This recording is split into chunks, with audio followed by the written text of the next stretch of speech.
Hello friends, स्वागत है आप सभी का आपके अपने channel digital education with Tauqeer with master में। आज की क्लास में हम सीटेट 2022 से संबंधित बाल विकास विषय से शिक्षण अधिगम से कुछ प्रश्नों को लेकर यहाँ पर आए हैं जो आपके सीटेट एग्जाम्स में बार बार पूछे गए हैं। तो देखते हैं पहला क्वेश्चन और जानते हैं उसका क्या होगा आंसर। निम्नलिखित में से कौन सी संज्ञानात्मक क्रिया दी गई सूचना के विश्लेषण के लिए प्रयोग में लाई जाती है? कौन सी ऐसी संज्ञानात्मक क्रिया है जो सूचना के विश्लेषण के रूप में प्रयोग में लाई जाती है? ऑप्शन ए है वर्णन करना, बी है पहचान करना, ऑप्शन सी अंतर करना, वर्गीकृत करना। तो नंबर एक, प्रश्न एक का आंसर हो जाएगा ऑप्शन सी, अंतर करना। अंतर करना इसका राइट आंसर हो जाएगा, क्योंकि किसी चीज का हम अंतर करेंगे कि ये छोटा, बड़ा, पतला, इसका अंतर करेंगे तभी उसका हम वर्गीकृत कर सकते हैं, उसको अलग अलग रख सकते हैं। तो किसी चीज का कंपेयर करके ही हम उसका वर्गीकरण करते हैं। तो संज्ञानात्मक क्रिया हो जाएगी अंतर करना। नेक्स्ट क्वेश्चन नंबर 2 है, शिक्षार्थी जो पहले सीख चुके हैं उसकी पुनरावृत्ति और प्रत्यास्मरण।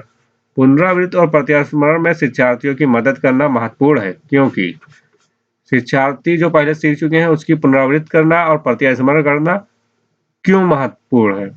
पूर्व पाठों को दोहराने का ये एक प्रभावी तरीका है, या यह शिक्षार्थियों की स्मृति को बढ़ाता है जिससे सीखना सुदृढ़ होता है।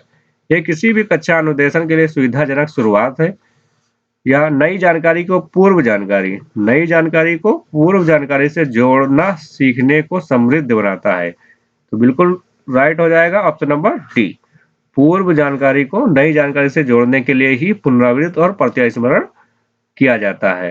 शिक्षार्थियों की जो है पुनरावृत्ति और प्रत्यास्मरण करना इसीलिए इम्पोर्टेंट महत्वपूर्ण होता है, क्योंकि पूर्व जानकारी से नई जानकारी को जोड़ देंगे तो जो हमारा अधिगम है वो प्रभावी होगा और समृद्धि होगा। तो अगला क्वेश्चन है, निम्नलिखित में से किस कथन को सीखने के लक्षण के रूप में नहीं माना जाता है? सीखने के लक्षण के रूप में नहीं माना जाता है, कौन सा ऐसा कथन है? ऑप्शन ए है व्यवहार का अध्ययन। व्यवहार का अध्ययन सीखना है, तो व्यवहार का अध्ययन सीखना है, ये कुछ गलत है। व्यवहार का अध्ययन नहीं, व्यवहार का परिवर्तन, व्यवहार में परिवर्तन लाना ही जो है सीखना है, ये सही होता है। व्यवहार का अध्ययन सीखना है, ये गलत है। तो यहाँ पर गलत ही पहचानना है, सीखने का लक्षण नहीं है। तो ऑप्शन नंबर ए हमारा राइट हो जाएगा, यही कथन गलत है। अनधिगम की भी सीखने का एक हिस्सा है, सही है। ये सीखना एक प्रक्रिया है जो व्यवहार में मध्यस्थता करती है, ये भी सही है। सीखना कुछ ऐसी चीज है जो कुछ अनुभव के परिणाम स्वरूप घटित होती है, ये भी सही है। तो हमारा क्वेश्चन नंबर 3 का राइट आंसर हो जाएगा ऑप्शन ए, व्यवहार का अध्ययन सीखना है, ये गलत कथन है। क्वेश्चन नंबर 4 है, सिद्धांत के रूप में रचनावाद। यानी रचनावाद सिद्धांत क्या कहता है? ऑप्शन ए, सूचनाओं को याद करने और पुनः स्मरण द्वारा जांच करने पर बल देता है रचनावाद। नहीं। शिक्षक की प्रभुत्वशाली भूमिका पर बल देता है, अनुकरण की भूमिका पर केंद्रित है, दुनिया के बारे में अपना दृष्टिकोण निर्मित करने में शिक्षार्थियों की भूमिका पर बल देता है। ये ऑप्शन सही होगा। क्वेश्चन नंबर 4 का ऑप्शन सी, रचनावाद कहता है कि बालक जो है अपना दृष्टिकोण निर्मित करते हैं, दुनिया के बारे में अपना दृष्टिकोण निर्मित करते हैं, यही जो है रचनावाद है। नेक्स्ट क्वेश्चन नंबर 5 है, सार्थक अधिगम है। अधिगम सार्थक कब होगा या सार्थक अधिगम कब होता है? वयस्कों और अधिक सक्षम साथियों का अनुकरण करना ही सार्थक अधिगम है।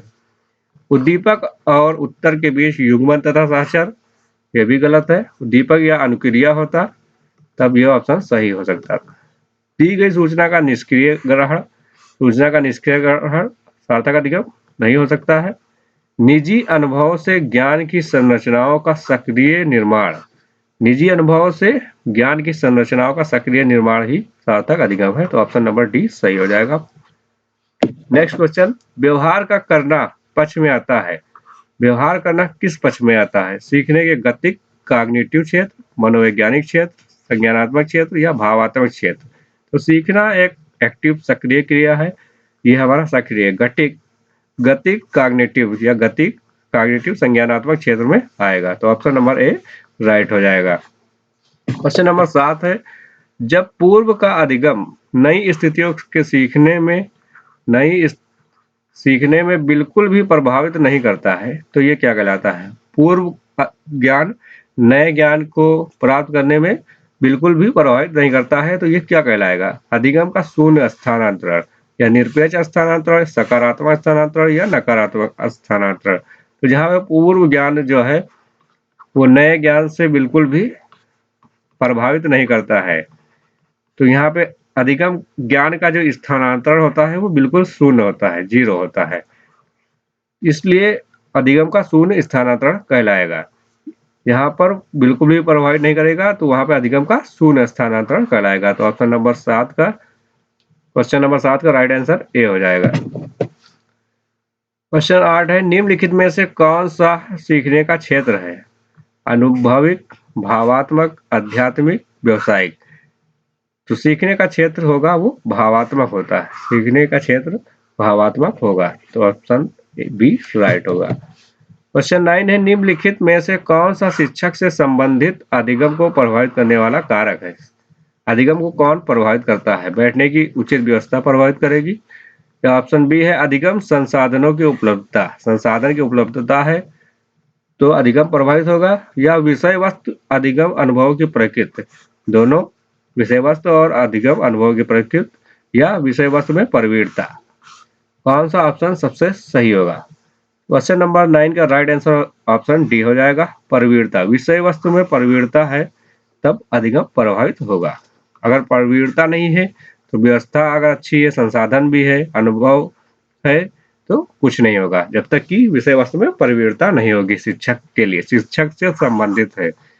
क्वेश्चन नंबर 10 है, निम्नलिखित में से कौन सी एक महत्वपूर्ण गतिविधि बच्चों को सीखने के लिए सक्षम बनाती है? कौन सी गतिविधि बच्चों को सीखने के लिए सक्षम बनाती है?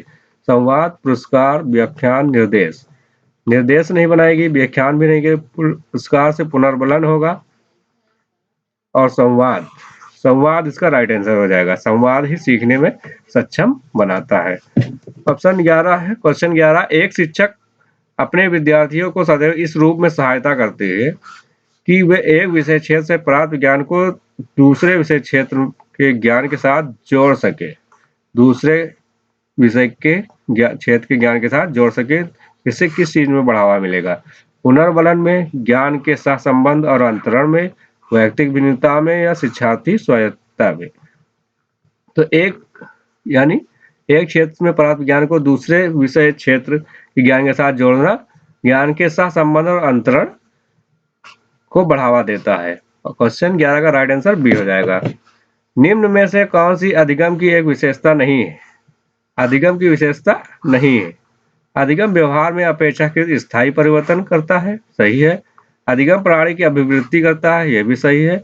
अधिगम का अवलोकन प्रत्यक्ष रूप से किया जा सकता है, तो अधिगम का अवलोकन प्रत्यक्ष रूप से नहीं किया जा सकता है, यही हमारा ऑप्शन गलत है, ये कथन गलत है, ये विशेषता नहीं है, तो यही सही हो जाएगा। अधिगम एक लक्ष्योन्मुख प्रक्रिया, ये भी सही है, तो ऑप्शन सी सही होगा। अधिगम वक्र में पठार बनता है, वक्र में पठार कब बनेगा? परिपक्वता के कारण, अभिप्रेरणा के कारण, थकान के कारण, या अभिरुचि के कारण। तो वक्र में पठार थकान के कारण बनता है। क्वेश्चन नंबर 13 का राइट आंसर सी हो जाएगा। नेक्स्ट क्वेश्चन, अधिगम क्षमता निम्न में से किससे प्रभावित नहीं होती है? अधिगम क्षमता किससे प्रभावित नहीं होगी? आनुवांशिकता, वातावरण, शिक्षण, या राष्ट्रीयता। तो अधिगम क्षमता वातावरण, आनुवांशिकता, शिक्षण से प्रभावित होगी, राष्ट्रीयता से प्रभावित नहीं होती है। ऑप्शन डी हमारा यहाँ पर राइट हो जाएगा। तो यहाँ पर हमारे 14 क्वेश्चन थे जो शिक्षण अधिगम से थे। शिक्षण अधिगम, इसमें से आपको लगभग 5 नंबर इसी चैप्टर से मिल सकते हैं अगर आप इसको ध्यानपूर्वक पढ़ेंगे और रिवाइज करेंगे। और आज की क्लास आपको अगर पसंद आई है तो वीडियो को लाइक जरूर करें और अपने फ्रेंड्स में इसको शेयर करें, और चैनल पर पहली बार आए हैं तो इसको सब्सक्राइब करना ना भूलें।